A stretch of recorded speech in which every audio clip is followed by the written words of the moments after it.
أعوذ بالله من الشيطان الرجيم. بسم الله الرحمن الرحيم.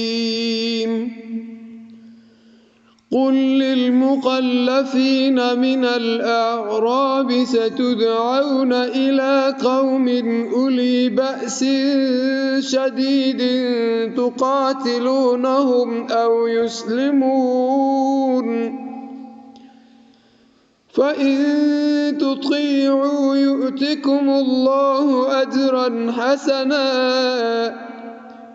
وإن تتولوا كما توليتم من قبل يعذبكم عذابا أليما।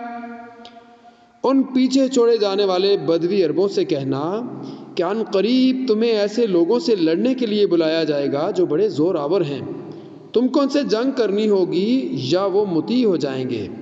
उस वक्त अगर तुमने हुक्म जिहाद की इताअत की तो अल्लाह तुम्हें अच्छा अज्र देगा, और अगर तुम फिर उसी तरह मुंह मोड़ गए जिस तरह पहले मोड़ चुके हो तो अल्लाह तुमको दर्दनाक सज़ा देगा।